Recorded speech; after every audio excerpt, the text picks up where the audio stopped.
శ్రీ మాతాజీ సహజయోగ వ్యవస్థాపకులు.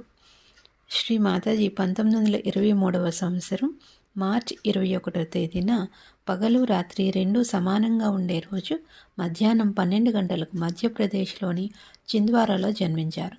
వారి తల్లిదండ్రులు భారతదేశ స్వతంత్ర పోరాటంలో పాల్గొని సర్వం దేశానికి త్యాగం చేశారు.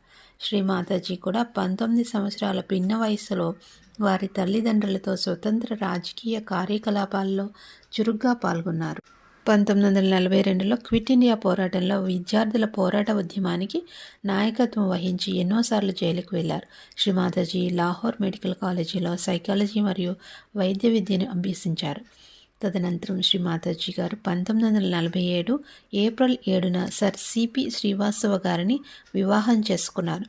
సర్ సిపి శ్రీవాస్తవ గారు అప్పటి ప్రధాని లాల్ బహదూర్ శాస్త్రి గారి దగ్గర సెక్రటరీగా పనిచేశారు. తదనంతరం కొంతకాలం అంతర్జాతీయ మారిటైమ్ కార్పొరేషన్లో సుమారు 17 సంవత్సరాలు సెక్రటరీ జనరల్ హోదాలో పనిచేశారు. ఆ సమయంలో వారి సేవలకు ఇంగ్లాండ్ దేశం కింగ్ నైట్హుడ్ అనే బిరుదును ప్రదానం చేశారు.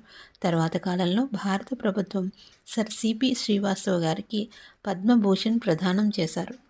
పరమపూజ్య శ్రీ మాతాజీ నిర్మలాదేవి గారు 1970వ సంవత్సరం మే నెల 5వ తేదీన గుజరాత్ రాష్ట్రంలోని నార్గోలు సముద్ర తీరాన ధ్యాన స్థితిలో ఉండి సమస్త విశ్వం యొక్క సహస్రార చక్రం తెరవబడడం జరిగింది. అప్పుడు శ్రీ మాతాజీ మానవుల్లో సామూహిక ఆత్మసాక్షాత్కారం యొక్క అనుభూతికి సమయం ఆసన్నమైందని గ్రహించారు. గతంలో తమ జీవితాలను పూర్తిగా అంకితం చేసుకుని జీవిత పర్యంతం కష్టపడిన సత్యాన్వేషకులు అతి కొద్ది మాత్రమే ఆత్మసాక్షాత్కారం పొందగలిగారు. శ్రీ మాతాజీ నిర్విరామంగా ప్రపంచమంతా తిరుగుతూ ఆత్మసాక్షాత్కార అనుభూతిని ప్రజానీకానికి ప్రసాదిస్తూ వచ్చారు. అనేక దేశాలు శ్రీ మాతాజీ చేసిన మహత్కార్యాలను అధికారికంగా గుర్తించాయి.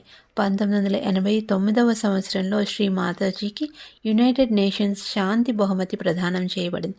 శ్రీ మాతాజీ ఎన్నో అంతర్జాతీయ సదస్సుల్లో వైద్య సామాజిక సమస్యలపై ఉపన్యసించడం జరిగింది.